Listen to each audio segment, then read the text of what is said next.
You're listening to the Identity at the Center podcast. This is the show that talks about identity and access management and making sure you know who has access to what. Let's get started.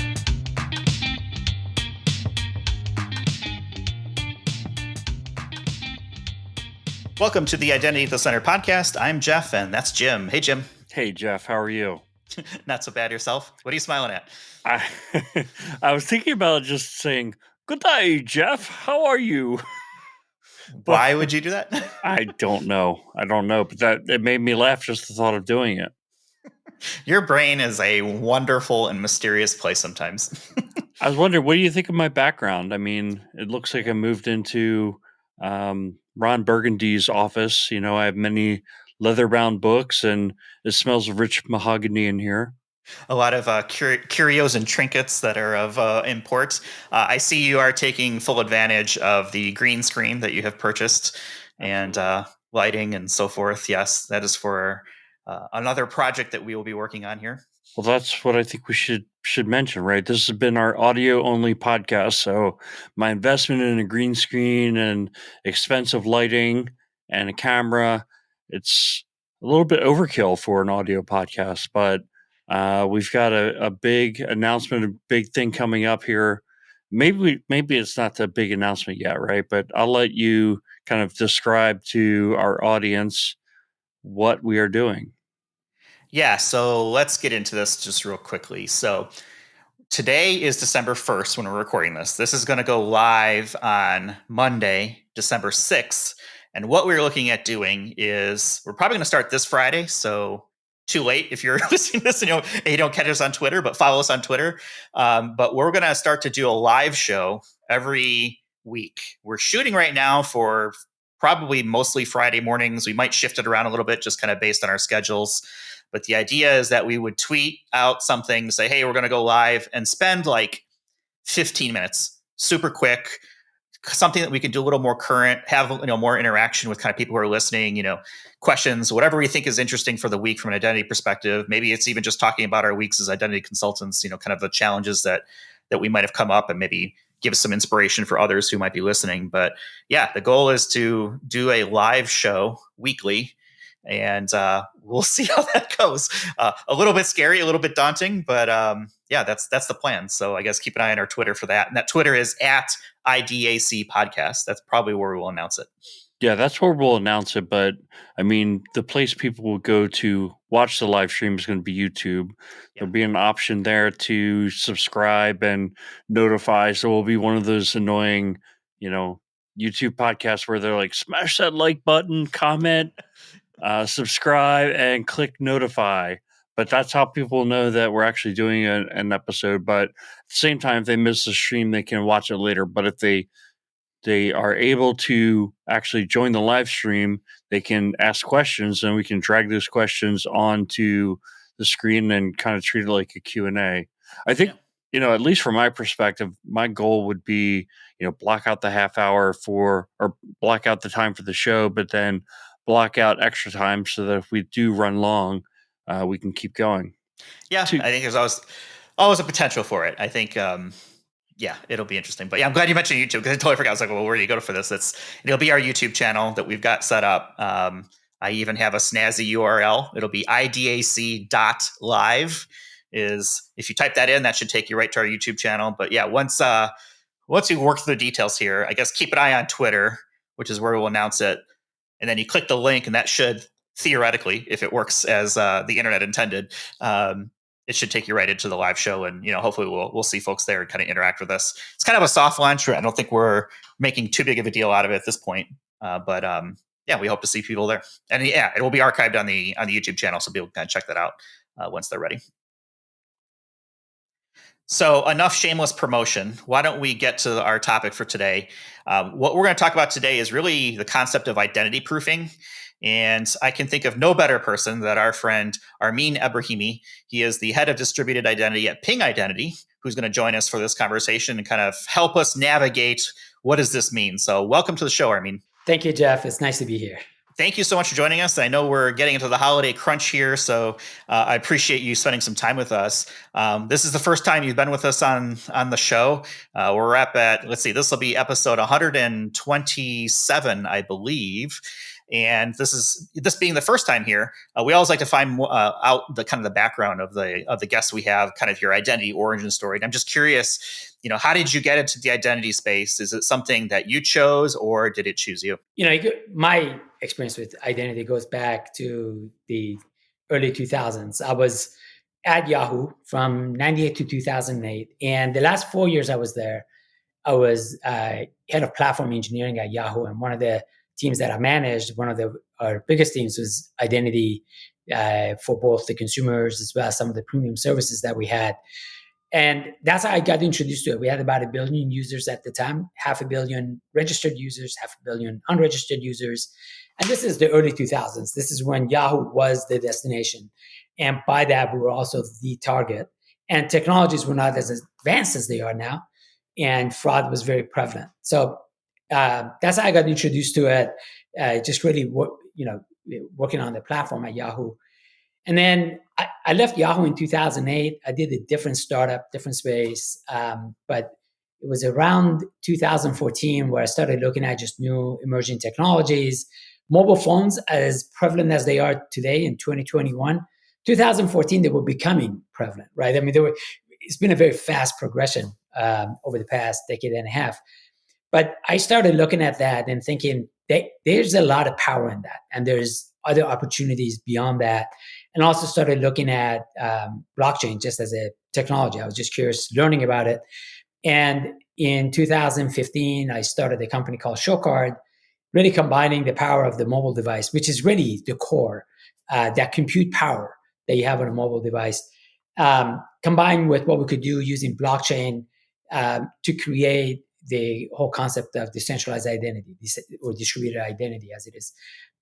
Started the company, we ran it for about 5 years, built out, one of the best technologies actually in the space at the time. But in 2020, got acquired by Ping, and we've been here ever since then. And we spent quite a bit of our time really taking it to the next level. Significantly higher levels of scalability, security, and also using Ping's customer base is just the traction we've gotten has been tremendously more. But that's been my journey in identity. It started out in mid 2000s and came all the way up to here. And you almost can't get away from identity. It's prevalent in everything that we do. And I think over the past 2 years, we see it even more so because of COVID.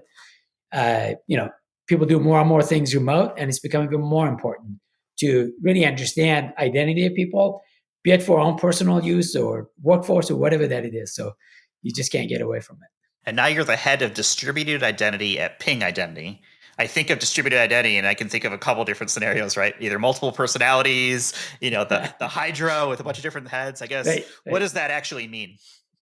So distributed identity, think of it versus centralized identity. Distributed identity basically says the true essence of your identity is on your mobile device with you, on your person.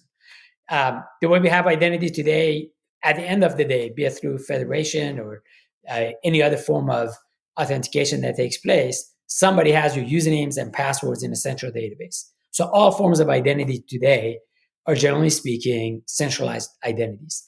We use federation, to get into multiple applications and so on, but that's what we have.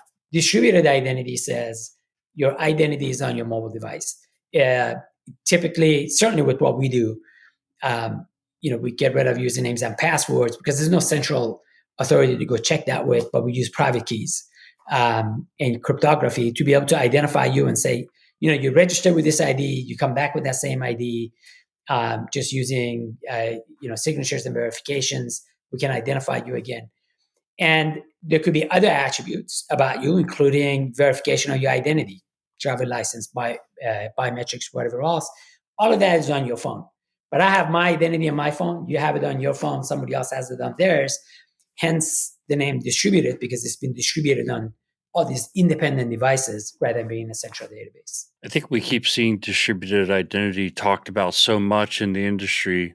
The first thing that comes to my mind is every time talk about distributed identity or personal identity, it seems to go back to blockchain, which you mentioned. So I'm wondering if that's a requirement. Then my follow-up question is this the future? I mean, we keep hearing it talked about. It's been talked about for many years. Um, and I'm wondering if we're kind of on the precipice of, this is where things are heading, and 5-6 years from now we're not talking about centralized identity anymore, or do you think it's a mix of both in the future? Well, let me take the first one. It's a quicker answer. Then we can talk about the second one, which is a lot more exciting to talk about. Really, what's ahead and what's in the future. Um, for distributed identity, and it goes by different names: distributed identity, decentralized identity, self-sovereign identity, or personal identity.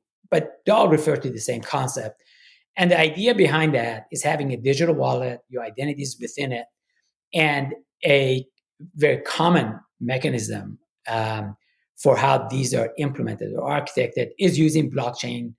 And we use blockchain for revocation purposes, which means you have your identity, you get a certain claim, the claim being, let's say, a proofing of who you are based on your government ID, for example. We can put a claim on that phone, on your wallet. And if we issued it, we want to have the right to be able to revoke it if we see something wrong with it. Typically not with just the proof of your ID, but part of that is, let's say, you get a proof of employment. So I work for Ping, I get a proof of employment that goes on my phone, and it's a certification ultimately, right, with digital signatures and so forth that I get on it. But I can always prove that I'm employed at Ping, but what happens when I leave? Well, the way we use blockchain is revocation, where independently, because we have distributed IDs, not a centralized database where we keep all the data, your employer could say, well, you no longer work for me. And all they do is they revoke that on a blockchain entry, whether or not my phone is connected, whether or not my phone will accept any other data that comes to it. So that's the only use for blockchain. There's other ways of implementing it. We actually have dual implementation, both with databases as well as blockchain. The core of distributed identity is actually everything that's on that phone and everything that would be on a separate service where they verified the data. Blockchain is a small component of it. Now, oftentimes it's referred to as blockchain. Blockchain, depending on if you look in the past, 7, 8 years, there's been times that blockchain was this key term that every company wanted to somehow be a blockchain company doing things. Then there were times they wanted to stay away from it. We're not a blockchain company, and certainly at Ping, what we're building is identity and is distributed identity. Blockchain is a component of it as part of the infrastructure. But it's not necessary. You don't have to have it. There are alternatives to work without it. And just one last note on that, what we think is really important is having interoperability with different implementations and platforms. So not everything is required to use the blockchain, and we do go out of our way to make sure we create those bridges to make sure we talk to other forms of identity, including just dealing with OpenID, right? OIDC is a common one that's used everywhere, and we want to make sure we're compatible with that as well. But to your second question, I think we will see the future where the concept of distributed identity, and I'll just define that as users having their identity information with them on their own devices, will become more and more prominent. And we'll see more and more use cases for it. There are a lot of problems that could be solved and made a lot easier by having that. Now, there are steps in the way as far as getting there, everything from standards that are actually being developed right now. There was one of the recent things that happened this year, which has been really important and it's going to help push it forward, is legislation, especially here in the US. And the US and Europe are two of the government bodies, the EU, that set forth for what's going to happen with a lot of standards and acceptance of ultimately things we use in distributed identity, because governments, will or will not accept those. One of the things that happened in the US is that digital driver licenses are now an acceptable form of identity. And there's a whole standard that a ISO-based standard around MDLs, which is mobile driver licenses, that has been established. And what's important about it is that if you have an implementation of an MDL, which is a digital driver license, and you present that to a TSA agent at an airport, they will have to accept it. Now, we don't have a lot of implementations of that along with the ISO standards in place, but you will be able to actually use that. And that's a big step forward. If you could use it ultimately at TSA, then that means you could use it at banks, you could use it with your health providers, you could use it when you're doing commerce and other things. So I think we're at the cusp of that turnover where we're going to start seeing more and more of these digital IDs. And what the other thing that really changes in the process, I think you guys probably have done this. I know I have done it where I've been asked to show my driver's license, sometimes take a picture. Sometimes we use the web to do it. I've done it on my PC. I've done it on my phone, all over the place. And the thing is, we keep on going through and we do that over and over.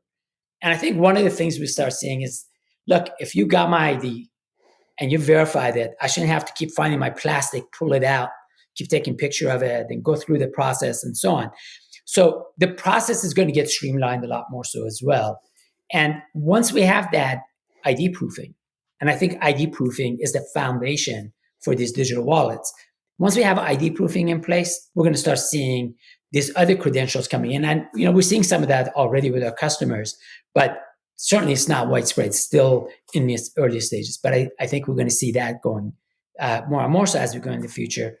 But Jim, just to finish up on the last part of your question, in like 4 or 5 years, is that going to be like the only way that we're going to log in?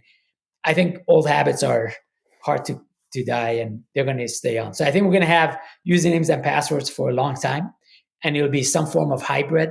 And you will have people who just refuse to use that, even 4 or 5 years from now. My dad still refuses to use his mobile phone to do his banking. In fact, he doesn't even do it on his computer. He wants to go to a teller, and a lot of banks have closed, a lot of branches around his house. He'll drive as long as he needs to. He'll show up, go in and speak to a person, right? So we still want to support all of those. So I think even 4 or 5 years from now, it will be a hybrid, but I think it's going to start leaning more and more so towards a distributed ID with a mobile wallet. Great. I want to shift into the identity proofing, but I did have one more question here on the personal identity, because in my mind, one of the use cases that I always thought would be really would be a hit for distributed identity was, okay, I went to Rutgers University, I earned a degree at Rutgers, I had a certain grade point average, I majored in one thing and minored in another. They could put all that into some kind of digital ID that I could store in my wallet, so that when I went and had to present that, yes, I have this degree, I was able to do that rather than the person I was presenting it to or the organization I was presenting it to having to go back and call Rutgers or access to different departments to verify the grade point average. So my question to you is is that a use case that is a real use case that is either here today or coming, or do you have other ones? I mean, the one I keep hearing about is the virtual what do they call it, vaccine passport.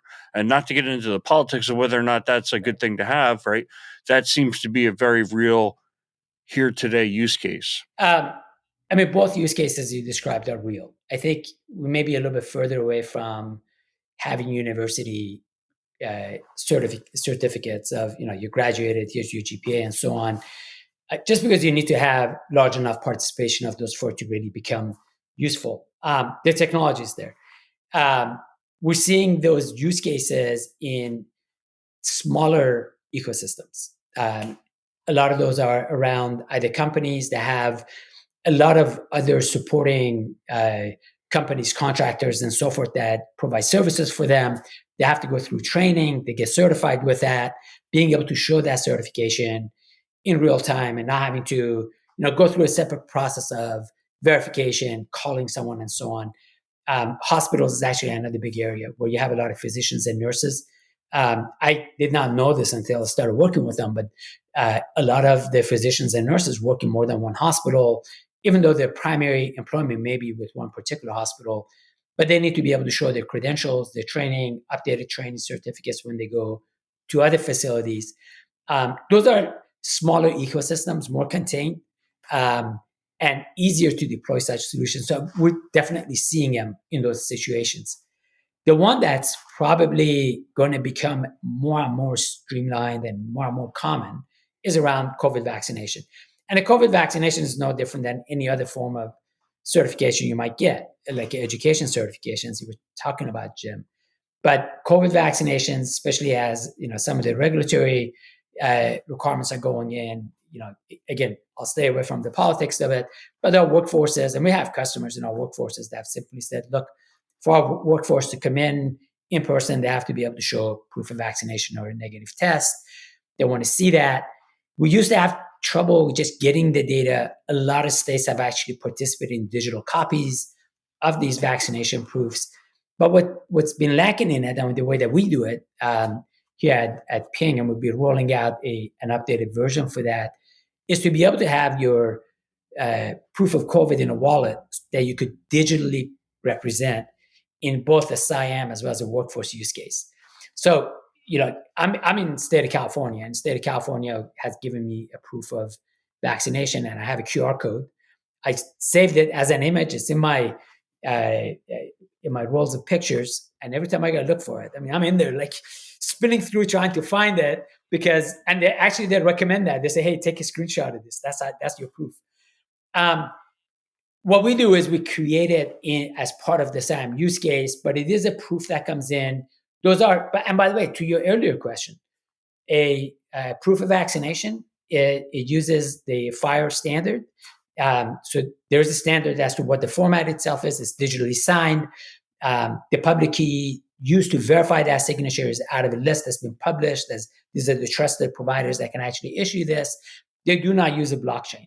So we use those digital signatures to be able to get that claim and put it into a wallet, right? And there's no blockchain in it. So there are different ways that all of these will come together, these different proofs come together. But I think we're going to see a lot more of that COVID vaccination proofs as we go into next year. Now, what's important about these, and some of the things our customers have asked for, and this goes back into perhaps part of what we were going to talk about with ID proofing, is, you could grab anybody's QR code and you can verify and say, yep, that's a verified proof of vaccination. You are vaccinated. But you know what, Jim, if I grab your QR code and I use that with my ID to log in, but they're not tied together. So I think the other part that comes in, this is what the other requirement for it is. You need to be able to do ID proofing on an individual and say, this is this individual, your name is Armin Ebrahimi, the vaccination was issued to Armin Ebrahimi, this is when you got vaccinated, this is when you got your boosters, whatever that it may be, tie the two together and be able to present it. And one of the other facets of this is the receiver doesn't need to know all details about me. They don't need to know where I live. They don't need to know my age. They don't need to know all this other personal stuff. They don't even need to know what kind of vaccination I got and so forth. They just need to know, it really comes down to, do you have immunity or not? That's really all it comes down to. And if I got a negative test versus vaccination, and that's sufficient for me to go in, maybe I don't want to get vaccinated. I just need to be able to show I'm good to go. I have immunity at the current point. I'm not going to get anybody else sick. I can go in. So it's tying all of those together. One is with the ID proofing. Two is, what's the minimum set of data you need to present for someone to be able to know you have the proof? No one can see this, right, because it's an audio-only podcast, but I'm holding up my vaccination card. Right.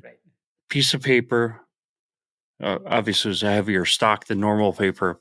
Still very easy to, to knock this off. So it's got to be better than this. I just feel like it's the perfect use case to kind of push this forward. But I did want to transition us to talk about identity proofing, and maybe starting out super basic, like Jeff did with the previous discussion about the multi-headed beast.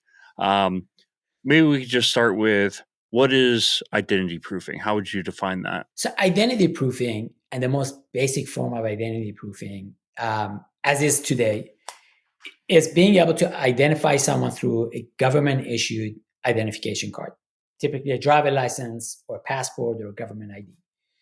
And being able to authenticate that so that you can tell that it's legitimate. It hasn't been modified. Someone didn't change the name, date of birth, and so on it. The format is what the issuing state or government had provided. And the second part of it, taking it to the next level of it, is saying, well, you got your ID card.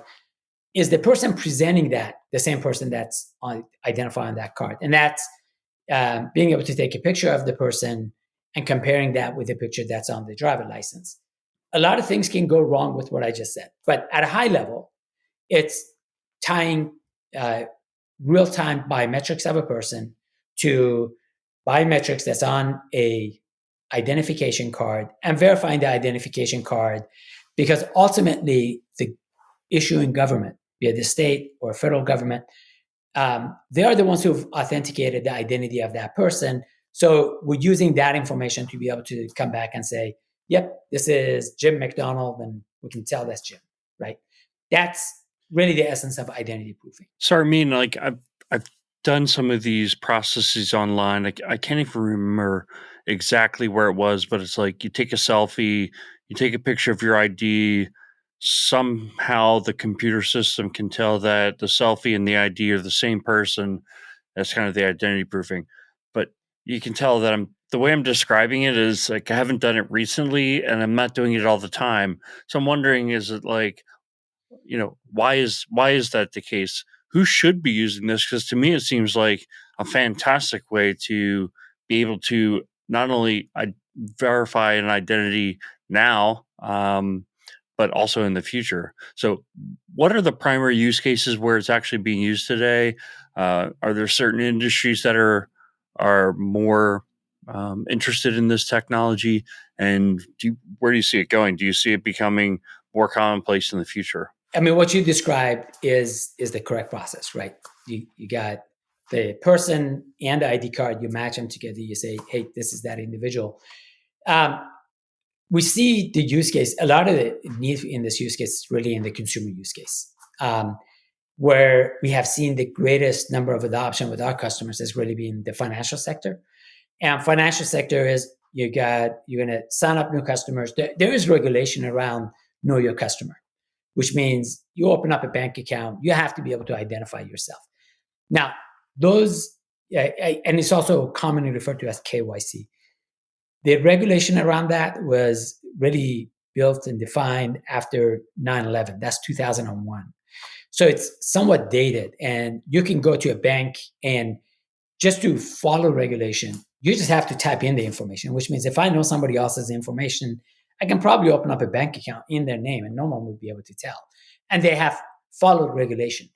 But if I do that in someone else's name, I'm committing fraud. Well, regulation is somewhat dated, but fraud has been evolving.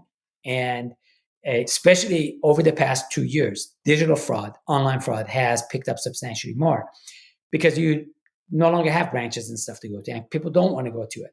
And they're probably not going to go back to those, anything close to what they did before. So we're seeing a lot of those, especially, like I said, banks is a big part of that. We've got banks that have come to us and simply said, look, we need your solution. They have been on an expedited path of implementing it. Banks are typically very slow to implement things, but they're just seeing so much fraud happening in online registration, in fraudulent names and so forth, that they want to be able to stop those. And one of the bank account, the type of bank accounts we oftentimes don't think about, by the way, are credit cards. You have a lot more credit cards. People may say, well, I got one checking account and savings account. How often do I open up another one?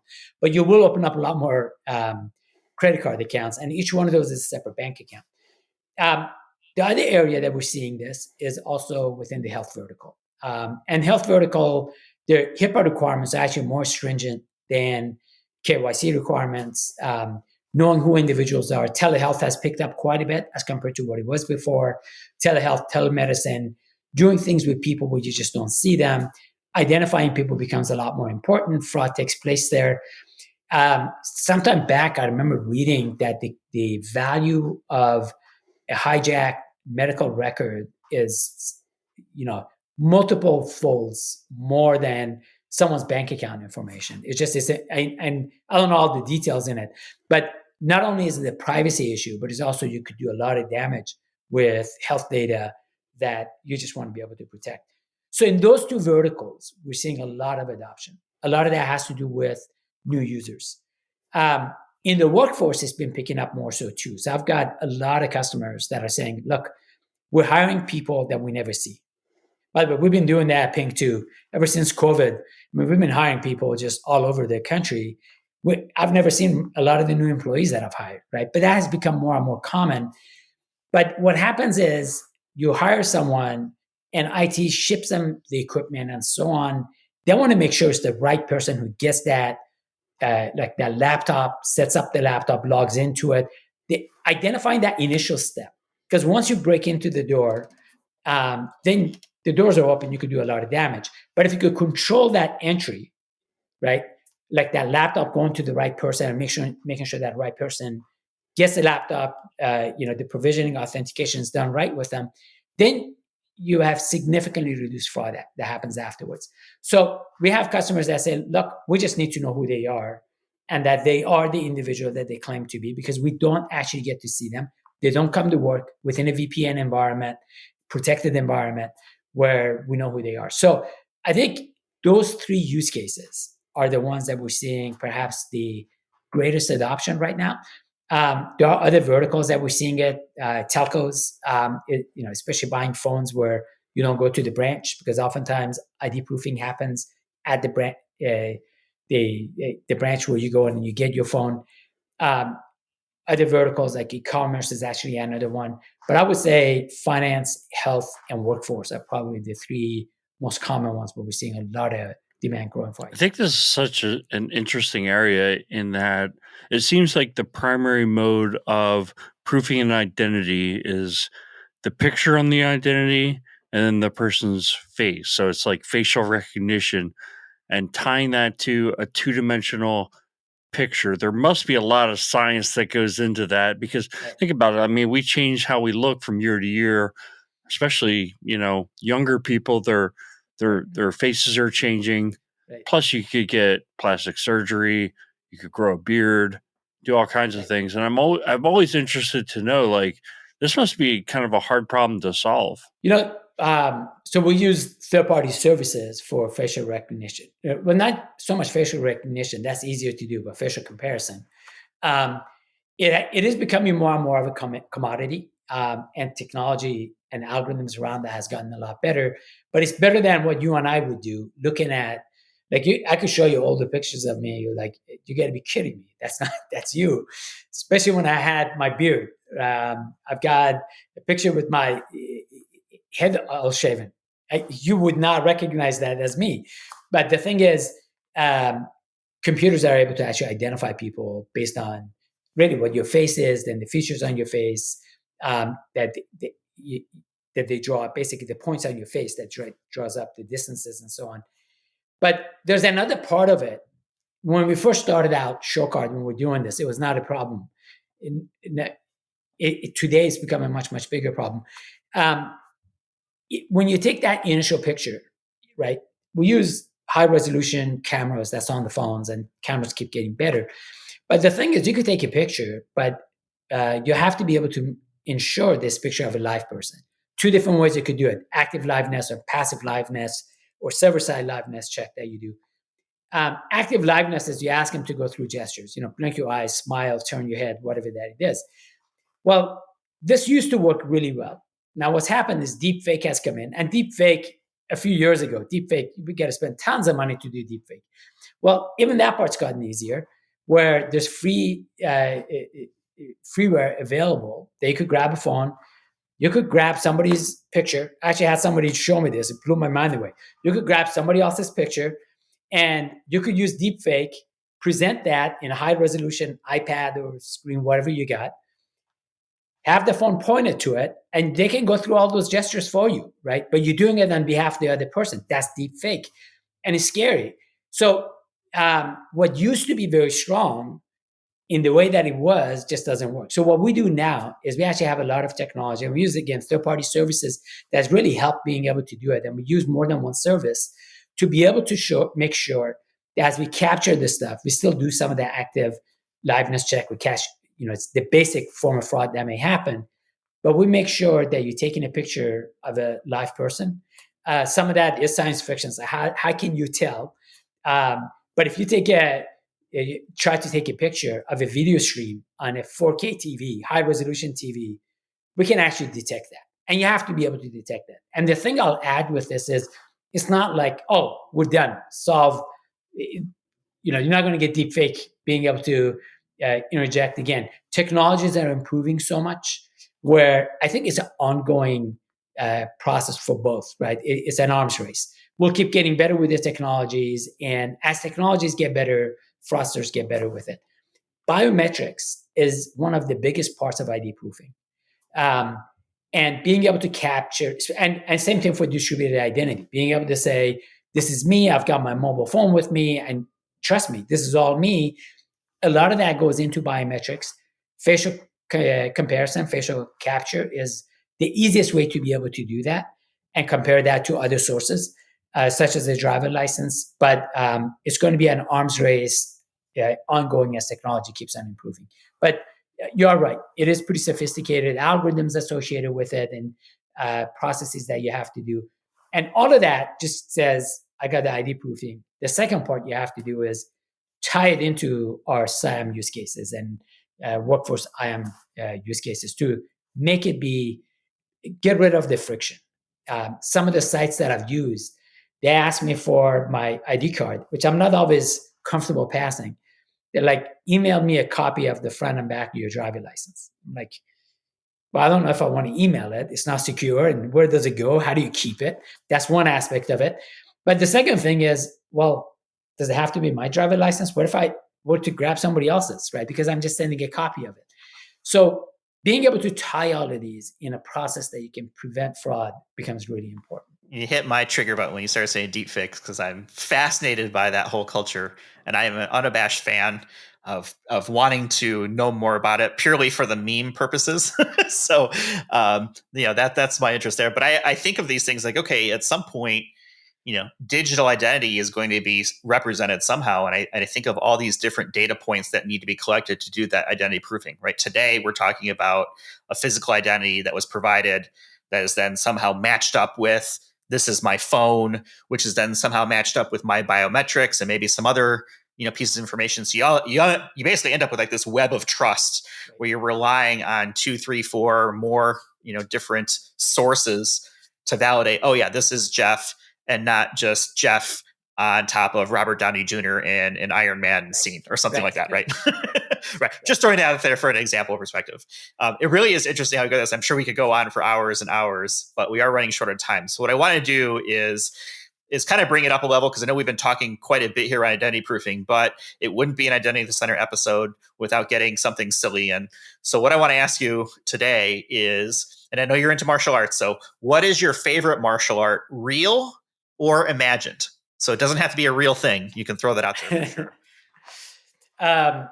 So I've done martial arts for, I think, around 40 years. So been around quite a bit of real martial arts. I think the one that was probably closest to heart for me was kickboxing.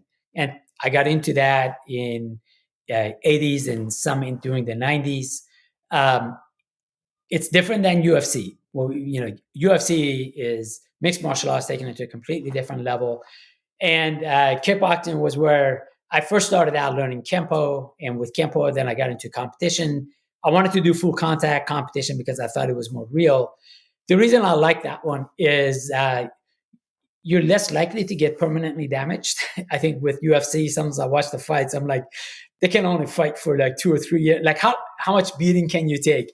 Sometimes you look at the winner going like, if that's the winner, what does the loser look like? Kickboxing still gave us the ability to walk away and still have a healthy life afterwards. And I was able to do that and compete for quite a few years. But honestly, when we talk about, my favorite martial arts, you could, in a sense, just call it mixed martial arts. I mean, that truly becomes the essence of it. Things have evolved a lot since, 40 years ago, 1980 was when I first started as a little kid. It's evolved a lot. And what we have learned is there is no one good, absolute way of doing anything, just like everything else in life. Everything has some good and some bad in it. And pick up the good and leave the bad and mix it with other good that you find in other things. the way I'll relate it, if you think of the yin yang symbol, right? The swirl, white and black with a little dot of the opposite color within it. The concept behind that is every good has some bad, every bad has some good in it, right? And that's true about all martial arts. So if you could pick and choose from different ones, you probably get a lot better. For me, kickboxing was one of those things I did as a kid, and I've kept up. I don't compete anymore, but I've kept up with it. So I have perhaps a little bit more, what do you call it, affinity towards that alone. But I've done a bunch of different martial arts and mixed them together. And I think that's really the way to go with it. Jim, how about yourself? I know you're a big martial artist. No, but I like watching Bruce Lee movies, and I'm not sure if I could even tell you if kung fu and karate are actually different things or just the same, different names for the same thing. But what I did like was the Chinese stars. I think that's the right name, right? Not some racist term that I've been thinking it was called that for my whole life, and nunchucks. I believe the technical term is shuriken. Shuriken. Okay, I like shurikens, and I like the two sticks connected by a chain. When we were kids, we'd be out there like hitting each other with them and freaking our moms out. But yeah, so I like those two things. And then I guess that's my question for Armin is there a difference between karate and kung fu? Because I don't even know. Something you mentioned, Bruce Lee. As a kid, Bruce Lee was my inspiration, which got me into martial arts. And when I started, it turns out it was only like 7-8 years before or after he had died. Now it's an old legend from years and years ago. And his movies, even today when I watch them, some of them are still impressive. They were even more impressive back then. But they got me into martial arts. He did kung fu, and he came up with his own art called Jeet Kune Do, and it was his own version of mixed martial arts at the time. But interestingly, to your question, I watched him doing kung fu, and then I fell in love with it and started doing karate, not really understanding the difference between them. It was like, hey, isn't it all one and the same? And there are differences between them. Different martial arts, especially in the Asian countries, they came from different parts of Asia, right?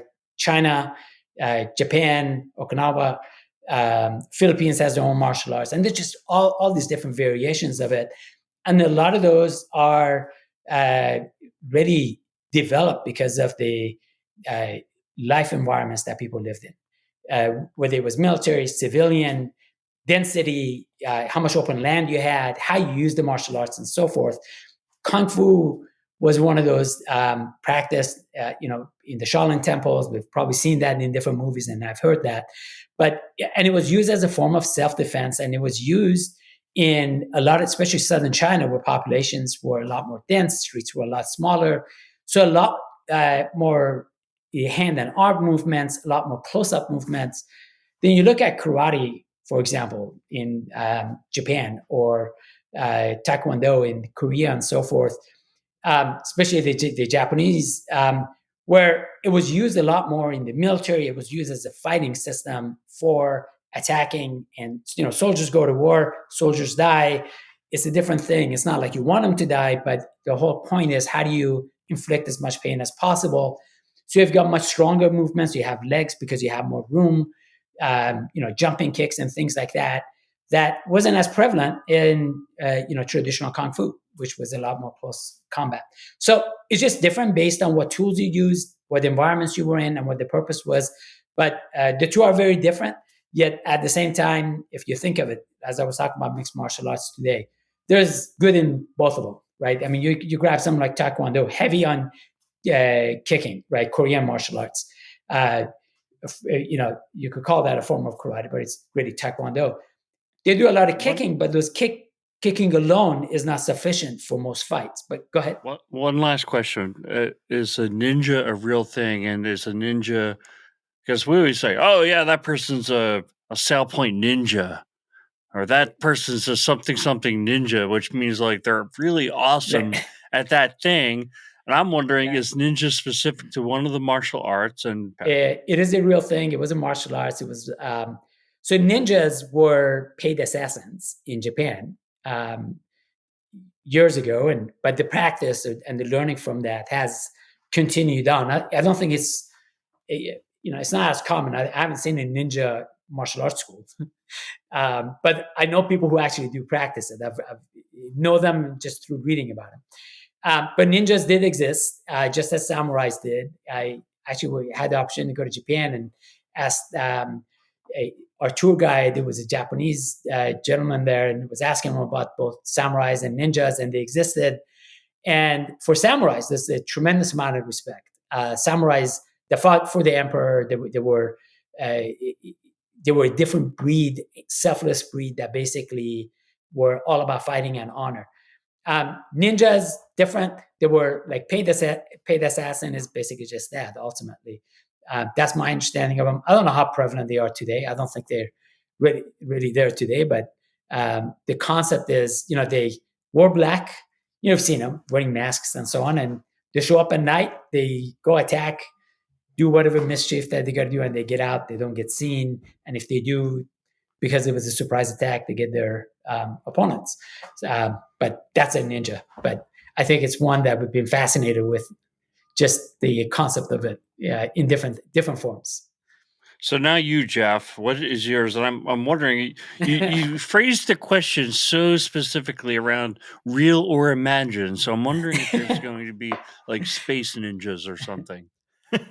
Well, you did catch up on that one. I actually did Taekwondo when I was much younger, so the art of the foot and fist was my poison very early on. I have not stuck with it, so I do remember, I think, probably the basic forms, and I think about it and kind of the 6 basics and things like that. But definitely fell off. I did fight in actually tournaments too, which was fun. Yeah. I enjoyed the competition of it.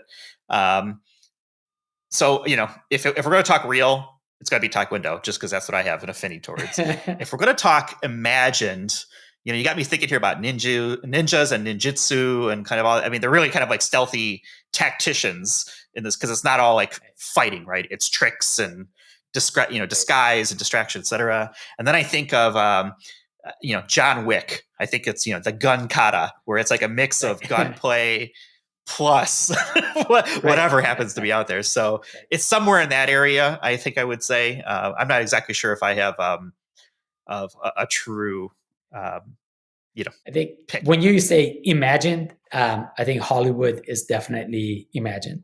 I don't care how good of a fighter you are, when you're fighting 5 people, it's only in Hollywood that your imagined martial arts beats all 5. Every time. Right. Either that or like the Jason Bourne movie where he's got the book and the pencil and whatever. Okay, we went way off of identity proofing, but I would totally do an entire episode of just ninjas and martial arts and so forth. Maybe this is a good one for the Identity at the Center Live that we might do as kind of a cross tangent. But I really do appreciate your time, Armin. I do want to get things wrapped up because I want to be cognizant of the time we have with you. Any final thoughts when it comes to identity proofing, who it's for, what it is, and some of the benefits that come out of it that people can be thinking about as they kind of think about this journey? I think identity proofing is really going to be commonplace in the future, and it will be one that will make our lives easier. We will feel more secure about the stuff that we have. The current MFA process, sometimes it just drives us nuts, right? You want security, but you get all kinds of, go through this email, get this, you're on a new device, and all these questions, stuff that comes up. Being able to streamline that process and say, look, I am who I am, your biometrics, have the technology, have the hard stuff happen with technology, but user experience and friction will get a lot less as we go forward. Jim, how about yourself? I think on this podcast, we've had the internal debate a few times about what is the enterprise use case for blockchain. And I think Armin kind of pointed out, blockchain for the identity proofing is infrastructure. You got to think infrastructure is important. Like, yeah, you can kind of pass off as, it's infrastructure.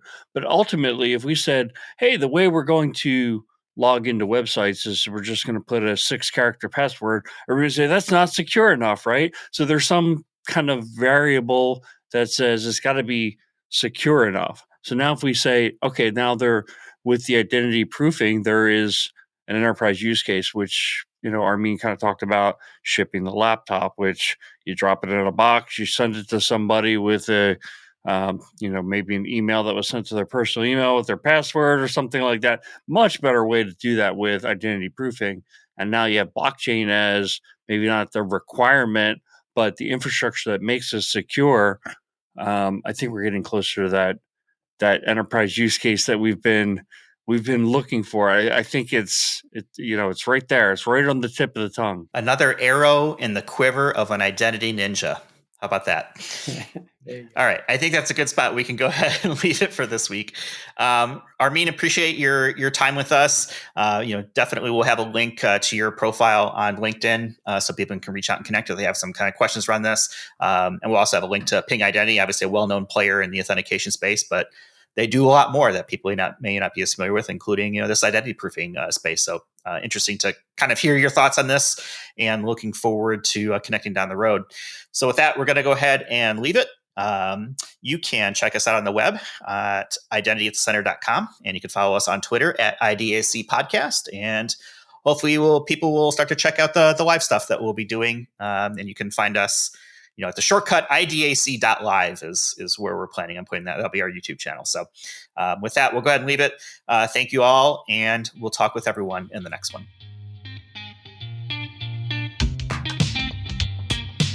Thanks for listening to the Identity at the Center podcast. If you like what you heard, don't forget to subscribe and visit us on the web at identityatthecenter.com.